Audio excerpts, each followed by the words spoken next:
Dans cette vidéo, on va travailler sur la formule de la gravitation universelle.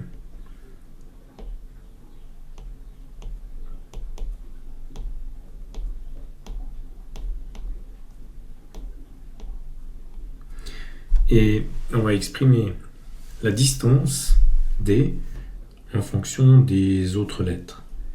Donc j'aimerais faire un travail sur algébrique sur la formule que je désigne avec ce symbole bizarroïde.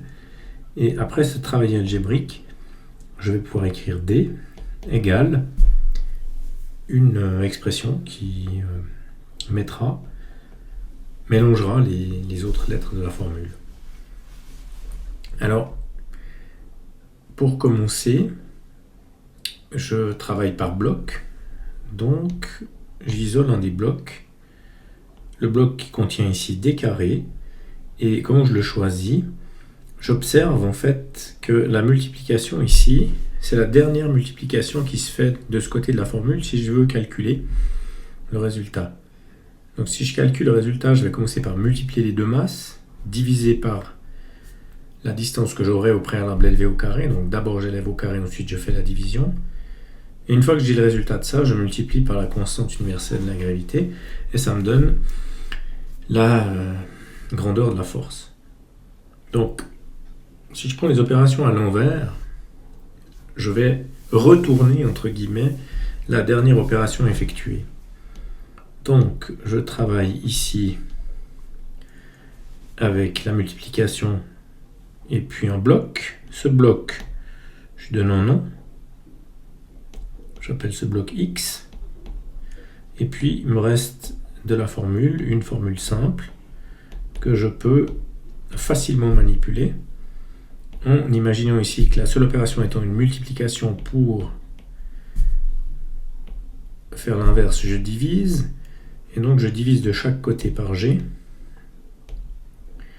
mon équation, et j'obtiens une valeur pour x qui désigne un bloc que je peux de nouveau exprimer de manière complexe ou plus complexe.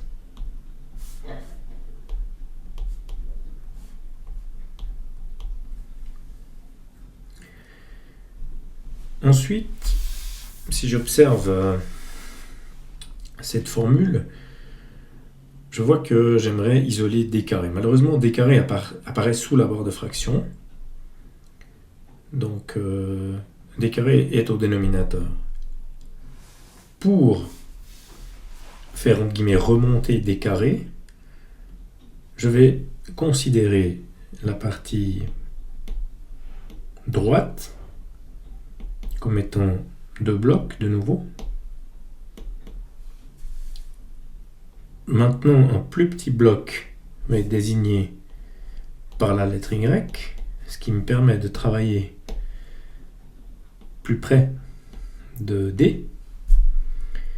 Et pour faire remonter D, entre guillemets, vu que j'ai divisé par D, je fais l'inverse, je multiplie par D carré. Vu que j'ai divisé par D carré, je multiplie par D carré.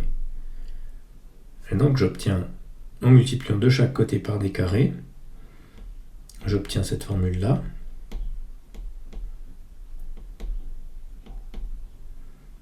Alors je vais mettre le D carré, c'est peu importe, mais je multiplie du même côté. Et j'ai oublié de dessiner le Y en bleu.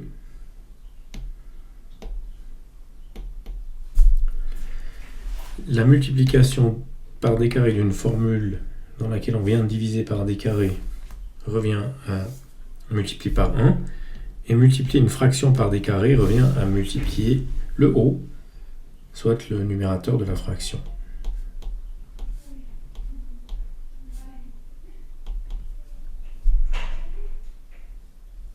Je peux, dans le même mouvement, remettre à la place de y sa valeur et obtenir une étape de plus dans le travail sur ma formule. Je vais la réécrire.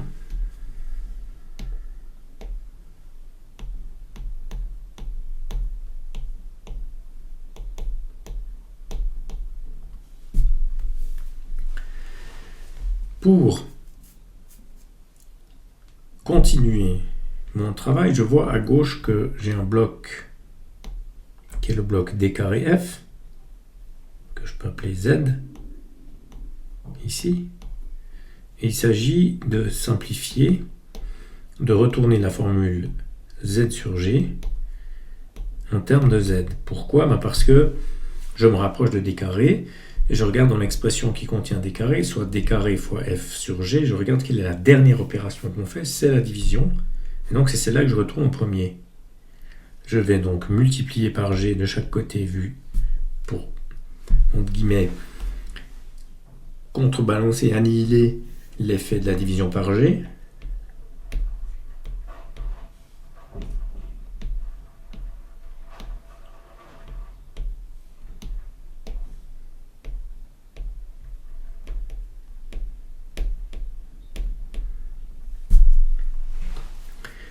À nouveau à gauche, j'ai tout fait pour obtenir une multiplication de z par 1.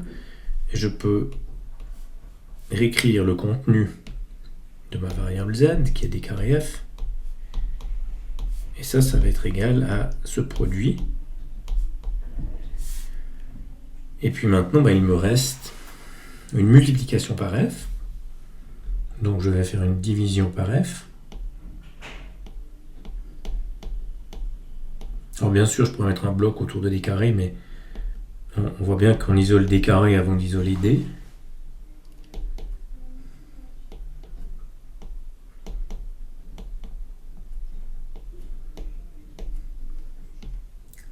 Simplification des f.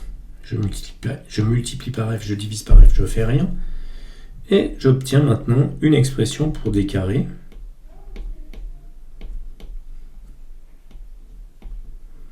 Il me reste une dernière chose à inverser, c'est la puissance.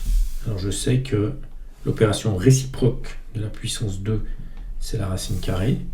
Donc d va me donner en fin de compte ceci.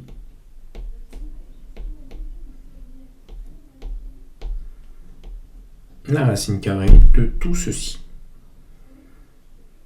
Donc j'ai bien réussi à exprimer la distance en fonction de tout le reste. Si on me donne la constante de la gravitation, les deux masses, la force, donc la grandeur de la force entre les corps, je peux dire à quelle distance ces deux corps se trouvent à l'aide de cette formule.